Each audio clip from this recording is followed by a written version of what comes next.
अस्सलाम वालेकुम वरहमतुल्लाहि वबरकातुहू। सुबह बख़ैर अज़ीज़ तलबा व तालिबात, हमने जमात 12वीं के उर्दू निसाब से तीसरा सबक शॉल देखा था, बल्कि हमने उसकी सरगर्मियाँ भी हल करनी शुरू कर चुकी है। तो हमारी आज की इंशाल्लाह तीसरी सीरीज़ रहेगी या तीसरा पार्ट रहेगा जो हम सरगर्मियाँ मुकम्मल कर रहे हैं। तो आइए हम बकिया सरगर्मियाँ देखेंगे, हल करने की कोशिश करेंगे मिलकर जी। तो हमारा अगला सबक जो है शॉल, इसकी सरगर्मियाँ हमने देखना है। तो आए हम देखेंगे। जो अगला सवाल बनता है हमारा वो कुछ इस तरह से है कि देखिए, दर्ज झैल जुमलों की इस्तेहसानी वजाहत कीजिए। अब इस्तेहसानी वजाहत यानी इसकी खूबियों को बयान करते हुए इसकी सिफ़ात को बयान करना है। जो जुमले दिए गए हैं, क्या ख़ुसूसियत इसमें बताई गई है वो बताना है। तो देखिएगा, पहला जो जुमला है या पहला जो बयान है वो यूँ है कि जहाँ हाथ पर हाथ धरे बैठे रहे वहाँ अपने ही जिस्म की गर्मी एक बुझा हुआ दिया बन जाएगी। इसे मेहनत मजदूरी की दिया सिलाई दिखाओ तो अंदर की आग भड़क कर बाहर आ जाएगी। ये एक बयान दिया गया, एक जुमला दिया गया है, एक मुफस्सल जुमला है।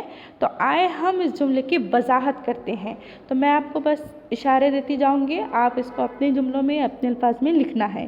क्या बताया गया, किस हवाले से बताया गया कि इसमें क्या है कि शदीद सर्दी का मौसम था। उबैद जो है सुबह रेलवे स्टेशन के बाहर निकलता है, वो मुशायरा अटेंड करके या मुशायरे में हाजिर होकर के यहाँ वापस आता है और अपने घर की तरफ जाने वाला होता है। लेकिन सर्दी बहुत ज़्यादा है, हर तरफ हू का आलम है, सन्नाटा ही सन्नाटा है। घर जाने के लिए उसने जो सवारी ली है वो है साइकिल रिक्शा। साइकिल रिक्शे पर सवार होता है। सर्दी से बचने के लिए वो बहुत ज़्यादा गर्म मलबूसात में लिपटा हुआ है, यानी अपने आप को सर्दी से बचाने के लिए उसने बहुत ज़्यादा गर्म कपड़े, मलबूसात लिबास की जमा है, मलबूसात उसने पहन रखे हैं, यानी कि ओवरकोट है, जैकेट है, मोज़े हैं, दस्ताने हैं या स्वेटर है, इस तरह के। और उसके साथ साथ उसके पास शॉल भी है। बहुत सारी चीज़ें उसने अपने आप को गर्माने के लिए इस्तेमाल की है। फिर भी उसे सर्दी का एहसास शिद्दत से था। जबकि इसके बरक्स, यानी कि उबैद के बरक्स, रिक्शा चलाने वाला नौजवान आधे अधूरे कपड़ों में था। क्योंकि हमने जब रिक्शा वाले का हुलिया देखा था, हमें पता है कि वो आधी नंगी पिंडलियाँ थी, बाजू भी उसके खुले थे, आस्तीन भी आधे थे उसके, और बिल्कुल मुख्तसर से उसके कपड़े थे, मुख्तसर, और कोई बहुत ज़्यादा गर्म उसके लिबास नहीं थे। जिसकी ठंडक को दूर करने के लिए वो रिक्शे को तेज़ी से चलाया जा रहा था। जैसे मैंने आपको पहले भी बताया कि जब वो पैडल मार रहा था साइकिल पर, रिक्शे के साइकिल पर, तो वो बहुत तेज़ी के साथ रिक्शा चला रहा था ताकि उसके जिस्म की गर्दिश बनी रहे, उसके जिस्म का दौरान खून तेज़ी के साथ काम करता रहे, जिससे उसे गर्मी मिल रही थी। यहाँ तक कि उसकी पेशानी पसीने से चमक रही थी। देखिएगा, ये उसकी हिद्दत और गर्मी की बात बताई जा रही है कि कितनी ज़्यादा सर्दी थी। यहाँ उबैद काँप रहा था इतने ज़्यादा मलबूसात पहनने के बावजूद भी, लेकिन रिक्शे वाले के माथे पर पसीने की बूंदें नज़र आ रही थी, और ये पसीना उसकी मेहनत की वजह से, उसकी गर्दिश की वजह से, उसके दौरान खून की वजह से हो रहा था। इस फ़र्क को उबैद ने मेहनत करने वाले और बेकार रहने के दरमियान वाक़े होने वाले फ़र्क के तौर पर समझा है। यानी एक बंदा जो बेकार बैठा हुआ है तो जाहिर सी बात है उसको बहुत ज़्यादा या तो सर्दी लगेगी या तो गर्मी लगेगी। लेकिन जो बंदा मेहनत कर रहा है, काम में मसरूफ़ है, तो उसे मौसम का असर नहीं होगा या उसे वो एहसास नहीं होगा। उसके मुताबिक हर इंसान के जिस्म में हरारत व गर्मी होती है, और उसे बाकी रखने या उसमें इजाफ़ा करने के लिए जिस्म को मुतहरिक होना, यानी हरकत में होना ज़रूरी है। अगर जिस्म मुतहरिक नहीं होगा तो उसकी हरारत बिल्कुल ख़त्म होकर रह जाएगी, मफकूद हो जाएगी, और वो किसी काम का नहीं रहेगा, बिल्कुल एक बुझे हुए दिए की मानिंद बन जाएगा। इसलिए अपने जिस्म को गरमाने के लिए, जिस्म में रोशनी लाने के लिए, हरारत लाने के लिए मेहनत मजदूरी की दिया सिलाई दिखाना ज़रूरी है, ताकि अंदर की गर्मी भड़क सके, यानी अंदर की आपकी जोश और हरारत बढ़ सके और आपके अंदर सर्दी का एहसास ख़त्म हो जाए। जब इंसान को मौसम असरअंदाज नहीं करते तो वो काम ठीक तरह से करने लगता है, और जब इंसान काहिल हो जाता है तो मौसम भी उस पर हावी होने लगते हैं। तो यहाँ पर मुसन्निफ़ ने उबैद के ज़रिए यही समझाने की हमें कोशिश की है। अब देखिएगा अगला जो बयान है वो है झूठ भी किस कदर कसीरुल औलाद है। झूठ भी किस कदर कसीरुल औलाद है। एक बोलो झट उसके पेट से 10 पैदा हो जाएंगे। बड़ी अच्छी तंज की बात की है उन्होंने। कहते हैं कि मतलब यहाँ पर मैं आपको समझा दूँ, अपने तौर पर लिखना है आपने कि उबैद ने अपनी बीवी की, चहेती बीवी की पसंदीदा शॉल को एक गरीब मुफलिस नाचार भिखारन को दे दी थी, उड़ा दी थी उसको। लेकिन बीवी को अगर ये बात बताता तो उसे डर था कि कहीं बीवी बुरा ना मना ले, कहीं उसे अपनी तौहीन ना महसूस हो जाए, क्योंकि उसके लिए बहुत ज़्यादा पसंदीदा शॉल थी। इसलिए उसने क्या किया, मसलहतन झूठ बोला। क्या झूठ बोला कि वो शॉल चोरी हो गई है। और जैसे उसने चोरी की बात की तब भी उसकी बीवी को गुस्सा चढ़ गया, पारा चढ़ गया और वो चोर को कोसने देने लगी थी कि उसे वो शाल ओढ़ना नसीब ना हो, उसके कीड़े पड़ जाएं, इस तरह से वो कोसने लगी थी। लेकिन मामा उबैदन के मशवरे से, मामा उबैदन कौन है, उनकी खानसा माँ है, उनके घर की मुलाजिमा वो खातिमा है, तो उन्होंने मशवरा दिया था कि तुमको इस तरह से कोसने नहीं देना चाहिए, बल्कि तुम्हें अल्लाह का शुक्र अदा करना चाहिए, सिजदा रेज़ होना चाहिए कि तुम्हारा मियाँ यानी तुम्हारा शौहर सही सलामत घर वापस लौटा है। हमीदा को ये बात दिल को लगती है और फ़ौरन क्या करती है, वो सदक़े का बंदोबस्त करती है और सजदा शुक्र में गिर जाती है, वज़ू करके दुगाना नफिल अदा करने लगती है। बीवी के सादगी पर उबैद को बहुत शर्मिंदगी होने लगती है, काफ़ी शर्मिंदगी होने लगती है और वो अपने आप से कहता है कि झूठ भी किस कदर कसीरुल औलाद है, यानी एक झूठ छुपाने के लिए 10 झूठ और बोलने पड़ते हैं और वो बोलने की ज़रूरत नहीं बल्कि वो खुद ब खुद बोले जाते हैं। एक झूठ इंसान को मज़ीद झूठ कहने पर या मज़ीद झूठ भरने पर उकसाता है, वो मजबूरन झूठ पे झूठ बोलता चला जाता है, यानी झूठ के पाँव नहीं बस वो चलते चले जाते हैं। ऐसे पाँव हैं कि बस उन्हें कहीं थकान नहीं होती है, बस वो चलते चले जाते हैं। चलिए अब मैं अगला बयान बता दूं। दफ़अतन उबैद का मुंह इतना कड़वा हो गया कि उसने एक जाहिल बेपरवाह शहरी की तरह सड़क पर थूक दिया। अब ये जो अगला बयान है तीसरा वाला, तो उसको समझिएगा कि सड़क के किनारे पर जो पगली औरत रात में उबैद को नज़र आई थी, उसको उसने सर्दी से बचाने के लिए अपनी बीवी की अजीज़ शॉल, पसंदीदा शॉल दे दी थी और बीवी से मसलहतन झूठ भी बोला था। लेकिन दूसरे दिन उबैद से रहा नहीं गया और वो उस औरत की, उस पगली सरफिरी या मुफलिस नाचार बेबस बेकस औरत की खबरगिरी करने के लिए उस जगह पहुंचा जहां वो रात में थी। तो देखा कि वो औरत और उसका बच्चा मर चुके हैं, सर्दी से ठिठर कर वो मर चुके थे और म्यूनसिपलिटी के मुलाजिम उनकी लाशों को ले जा रहे थे। ये तो थी सर्दी की वजह से होने वाली कैफियत, लेकिन दुख उबैद को इस बात पर हुआ कि उबैद को उस औरत के जिस्म पर या उसके आसपास या उसके बेटे के पास वो शॉल नज़र नहीं आई जो एक रात पहले उसने उस औरत को दी थी। और वो अपनी खामोश नज़रों से शॉल को ढूंढता रहा, लेकिन वो कहीं भी नज़र नहीं आई।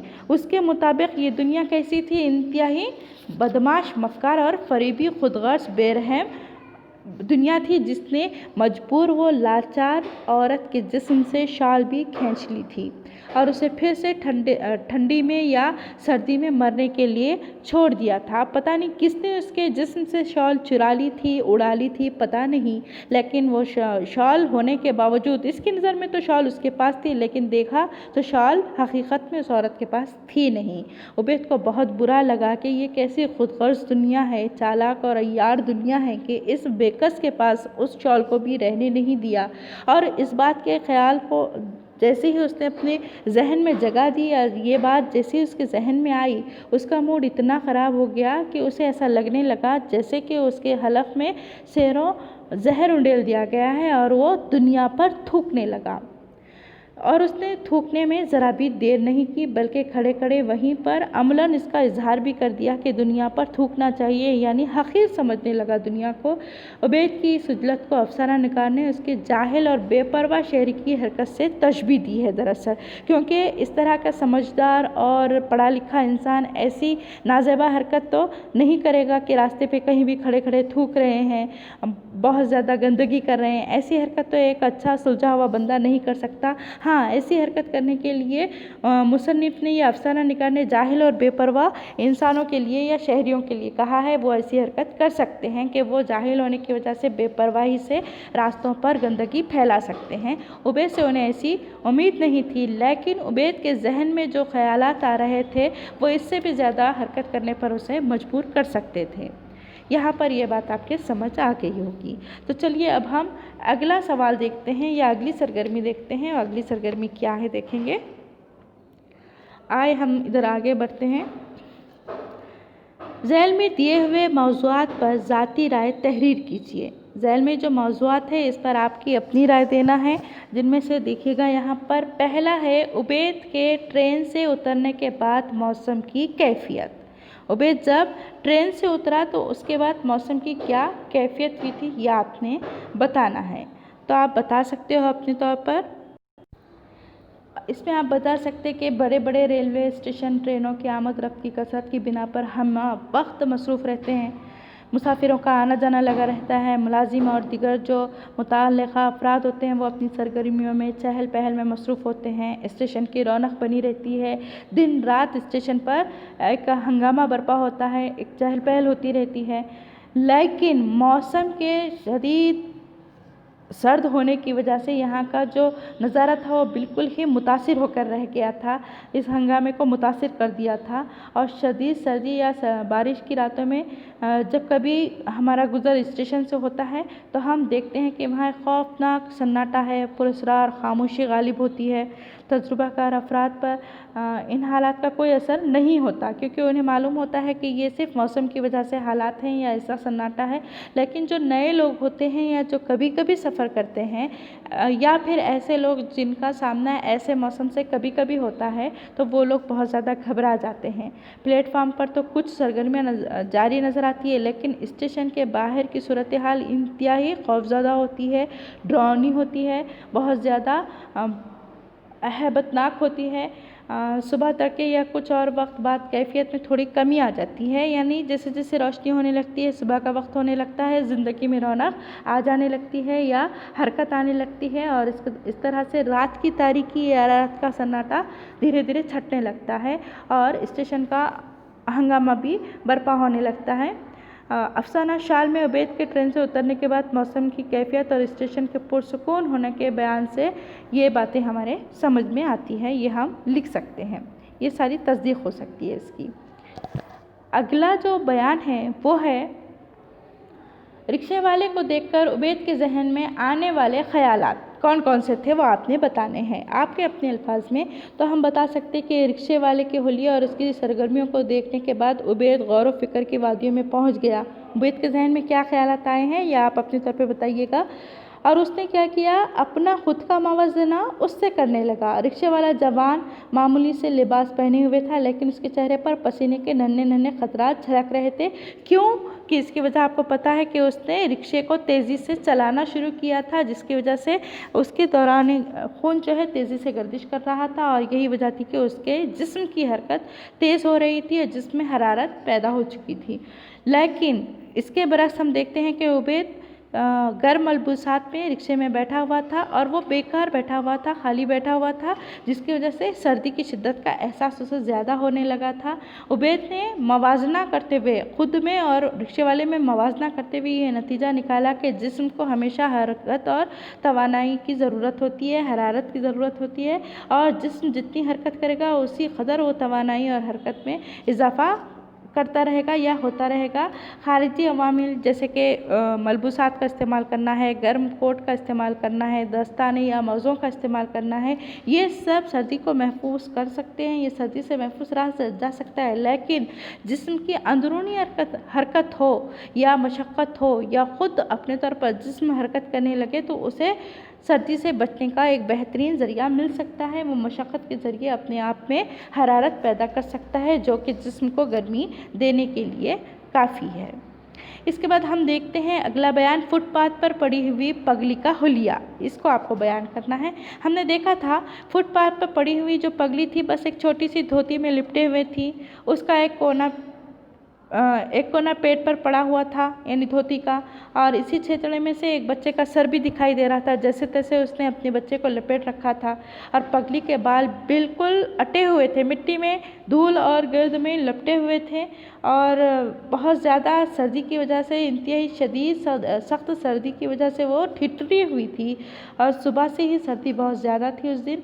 जबकि बहुत सारे गर्म लिबास पहनने वाले, जिसमें ठंडक कम होने, बहुत सारे ऐसे लोग थे जो जिसमें ठंडक को कम करने के लिए गर्म लिबास पहन रहे थे, लेकिन उसके बावजूद वो सर्दी से ठिठुर रहे थे। और यहाँ पर जो पगली थी वो इंतहाई बेबस, वो नाचार, वो बेकस थी और उसके पास सिवाय एक धोती, फटी पुरानी धोती के कुछ भी नहीं था। वो ठिठुर रही थी, करा रही थी सर्दी की वजह से, लेकिन लोग इसकी तरफ तवज्जो नहीं दे रहे थे। जो अहले सरवत थे, साहब हैसियत थे, उन पर ये जिम्मेदारी आयद होती है ऐसे लोगों की मदद करे, ऐसे लोगों का ख्याल रखे। लेकिन ये ज़माने के लोग कैसे हो चुके हैं, बेहिस हो चुके हैं। बेहिस होने के साथ साथ उनके ज़मीर मुर्दा हो चुके हैं, जिसकी वजह से वो अपनों की अपनी फ़िक्र में लोगों की फ़िक्र करना छोड़ चुके हैं, बल्कि लोगों की उन्हें कोई फ़िक्र नहीं है, लोगों का कोई ख्याल नहीं है। जबकि हमारी मज़हबी तालीमात हमें ऐसी हरकतों से बाज रखती है। और यहाँ पर मुसन्निफ़ ने पगली का हुलिया बयान करते हुए हमें मुफलिस, नादार, बेकस लोगों की मदद करने के जज्बे की तरफ उभारने की कोशिश की है, या हमें उस तरफ ले जाने की कोशिश की है।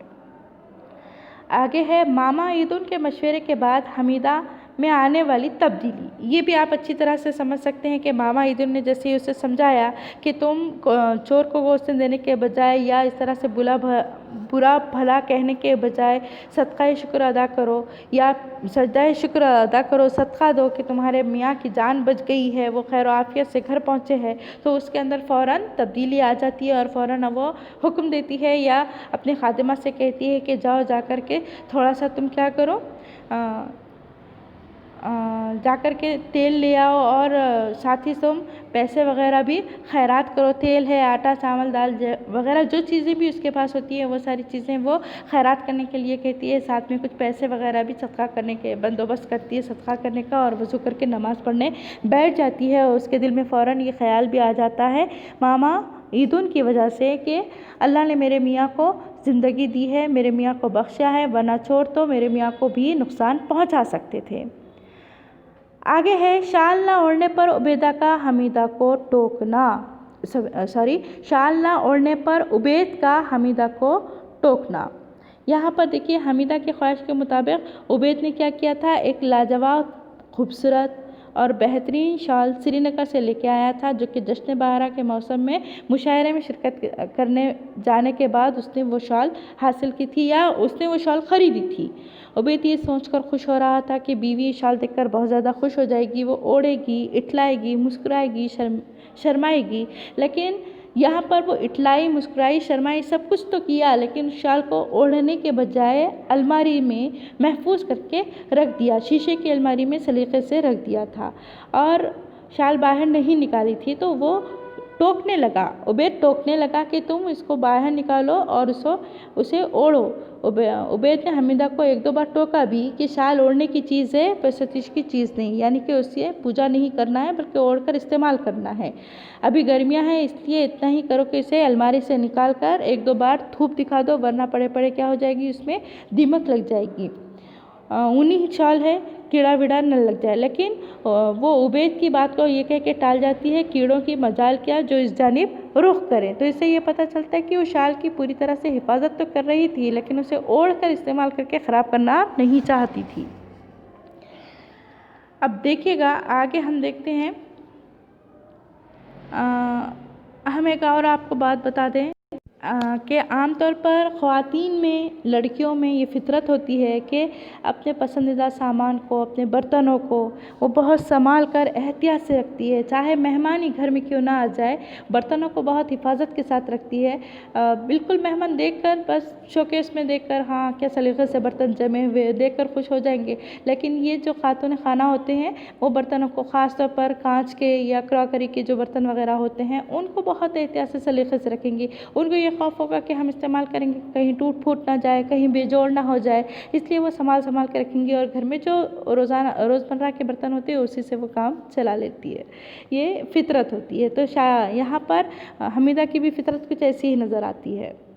आगे देखते हैं हम ट्रेन में सर्दी से बचने के लिए उबैद की क्या क्या कोशिशें रहीं। हमको पता है कि उबैद ने ट्रेन में सर्दी से बचने के लिए बहुत सारी चीज़ों का इस्तेमाल किया था। उसने अच्छा खासा मोटा गद्दा बिछाया, उस पर 2 कंबल ओढ़े, उसके बाद अपना मोटा ओवरकोट डाल लिया, मगर फिर भी पाँव फैलाकर सो नहीं सकता था क्योंकि उसे सर्दी का बहुत ज़्यादा एहसास हो रहा था, शिद्दत से एहसास हो रहा था। ठंडा के मारे वो गठरी बना रहा, बिल्कुल अपने आप को समेट कर पड़ा रहा। उसका बार बार जी चाह रहा था कि हमीदा की पसंदीदा चहती शाल अटैची से निकालकर जिस्म पर लपेट ले, लेकिन उसने ऐसा नहीं किया क्योंकि वो सर्दी की तकलीफ़ खा रहा था। लेकिन वो ये चाहता था कि उसकी बीवी की शाल में कोई शिकन ना आ जाए, क्योंकि वो उसकी बीवी जो है शाल को बहुत ज़्यादा चाहत के साथ अलमारी में हिफाजत के साथ रखती थी। लिहाजा इस बात को महसूस रखते हुए उसने उस शाल को अटैची से नहीं निकाला, बल्कि उसकी बहुत ज़्यादा हिफाजत करने लगा ताकि शाल मैली ना हो जाए। क्योंकि आमतौर पर यहाँ पर बीवियाँ क्या होती है, अक्सर अपने शौहरों का हर लिहाज से ख्याल करती है, हर लिहाज से उनका ख्याल रखते हुए उनकी हर चीज़ का ख्याल रखती है, उनको बहुत ज़्यादा भलाई करने लगती है उनके साथ। और उनके खुलूस व इसार के जज्बे को देखते हुए कुछ शौहर भी अपनी बीवी के लिए इस तरह के जज्बात अपने दिल में रखते हैं। अब हम अगला देखते हैं, पगली के दिलदोज़ कराह के बारे में आपको बताना पड़ेगा। पगली की दिलदोज़ कराह के बारे में देखिए, यहाँ पर पगली ने किस तरह से आवाज़ें दी थी, किस तरह से दिलदोज़ कराहें निकाली थी। कड़ाके की सर्दी की एक सुबह जब कि उबैद ट्रेन से उतरकर रिक्शा पर सवार होकर घर की जानिब जा रहा था तो उसे कुछ आवाज़ें आने लगी, दिलदोज़ कराहें सुनाई देने लगी।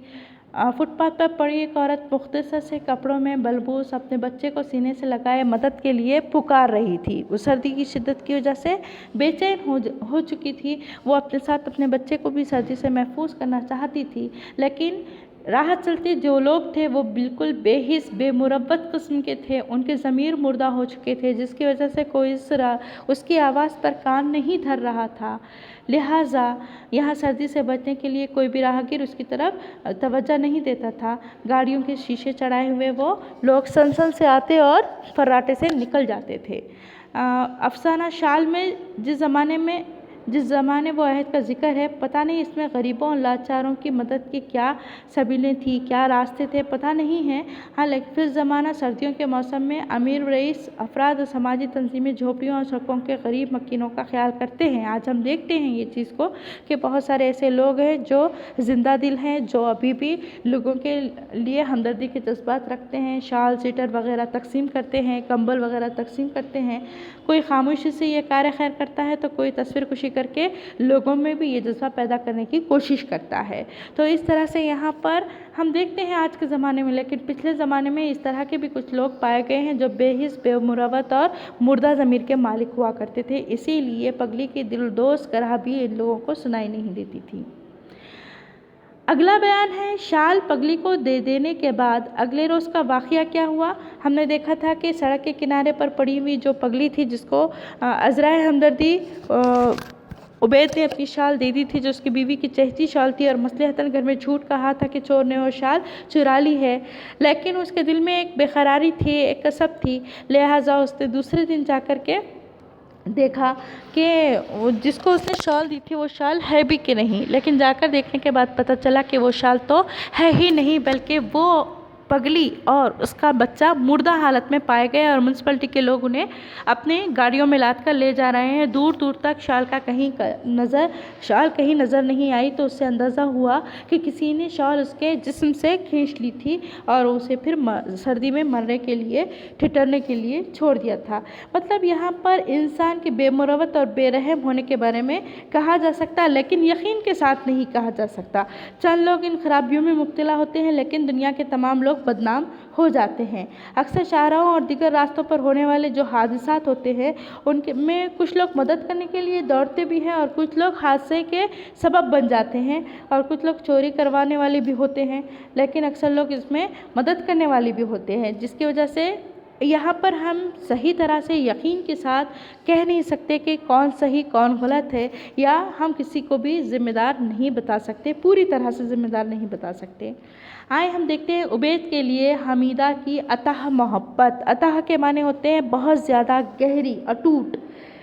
उबैद की बीवी जो हमीदा थी, उसकी ख्वाहिश थी कि उसके पास एक बहुत खूबसूरत सी शॉल हो, और वो शॉल ऐसी हो कि उस जैसी शॉल किसी और के पास ना हो। तो ऐसी ही लाजवाब और ख़ूबसूरत शॉल जश्न बहारा के मुशायरे में शिरकत के बाद उबैद ने अपनी बीवी के लिए ले आया था, जिस पर मुख्तलिफ़ फूल और डिज़ाइन बेल बूटे बने हुए थे, कशीदाकारी की हुई थी, और ये शॉल उसे बहुत अजीज़ थी। लेकिन जब उबैद सफ़र के लिए जा रहे थे, मौसम सरमा का था, बहुत सारे गर्म कपड़े और बिस्तर वगैरह तो था उनके होल्डाल में, लेकिन उसके बावजूद उन्हें ये एहसास, बीवी को ये एहसास हुआ हमीदा को, कि एक गर्म शाल की ज़रूरत है या एक चादर की ज़रूरत है। फ़ौरन ख़्याल आया कि उसके पास भी ऐसी कोई शॉल है, लिहाजा उसने अपनी वो चहीती गर्म चादर या शॉल क्या की, बिना तौक़ुफ़ के, बिना सोचे कि अपने शौहर को फ़ौरन दे दी, जबकि वो शॉल इतनी ज़्यादा अजीज़ थी कि उसका ख़ुद इस्तेमाल नहीं करती थी, बल्कि उसे शीशे की अलमारी में महफूज रखी हुई थी, ताकि उसे कोई शिकन ना आए, वो मैली ना होने पाए। लेकिन वो ज़बरदस्ती अपने मियाँ को दे देती है। मियाँ हालांकि इनकार करता है, यानी उबैद इनकार करता है बार बार, लेकिन बीवी की मोहब्बत के आगे मजबूर होकर उसे वो शॉल रखनी ही पड़ती है। लेकिन वो तय कर लेता है कि वो शॉल को इस्तेमाल नहीं करेगा। अगर उबैद हमीदा से सच बात बता देता तो हमीदा का रद्द अमल क्या होता, ये आपको बताना है। बड़ा आसान सा जवाब है, देखिएगा इधर। उबैद ने क्या किया था, फुटपाथ पर पड़ी हुई पगली को कराहते हुए देखा था, तो उसके अंदर का इंसान जाग गया था। उसका ज़मीर ये गवारा नहीं करता था कि वो इतने गर्म मलबूसात में आगे निकल जाए और एक बेबस यतीम बेसहारा सी मस्किन सी पगली जो है इस तरह से कराए, और साथ में उसका बच्चा भी है मासूम सा, और उसके पास सिवाय एक फटी पुरानी धोती के कुछ भी नहीं है। तो ऐसे वक्त में उसने अपनी बीवी की खूबसूरत शॉल को उस पगली पर निसार कर दिया था, उड़ा दिया था। लेकिन वो ये जानता था कि अगर ये हकीकत अपनी बीवी को बता दे तो वो बहुत बुरा मना लेगी, बल्कि उसको अपनी तौहीन महसूस होगी कि इतनी अजीज़ शॉल को एक पगली को दे दिया, यानी पगली अजीज़ हो गई शाल के सामने। इस तरह से वो बहुत बुरा मानेगी, और अपनी बीवी को बुरा मानता वो नहीं देख सकता था, उसकी रूहान सी सूरत नहीं देख सकता था, उसका नाराज़ होना उससे बर्दाश्त नहीं होता था। इसीलिए उसने इन तमाम बातों को दिल में रखते हुए सच बताने से परहेज़ किया, क्योंकि अगर वो सच बता देता तो यकीनन हमीदा को गुस्सा आना ही था, और वो ओलफोल बकती भी थी। इसीलिए उसने ये सोचा कि मैं मसलहतन झूठ बोल देता हूँ, क्योंकि अक्सर घरों में ऐसा होता है कि किसी बात को अगर हकीकी बात अगर पेश कर दी जाए, सही बात पेश कर दी जाए, उसके बावजूद क्या होता है, घर में मुख्तसर से ही सही लेकिन लड़ाई शुरू हो जाती है, या नाराज़गी जैसे तूफ़ान आने लगते हैं। इसीलिए ऐसे वक्त में मर्द हज़रात या कुछ ऐसे लोग, जो उनमें ख़वातीन भी हो सकती है, तो ऐसे लोग क्या करते हैं, मसलहतन झूठ बोलते हैं ताकि मामले को रफ़ा दफ़ा किया जाए, या फिर मामले को ठंडा रखा जाए और वक्त आने पर बात को वाज़े कर दी जाए। यहाँ तक अल्हम्दुलिल्लाह आपका मुकम्मल हुआ है। फिर हम आगे बढ़ते हैं।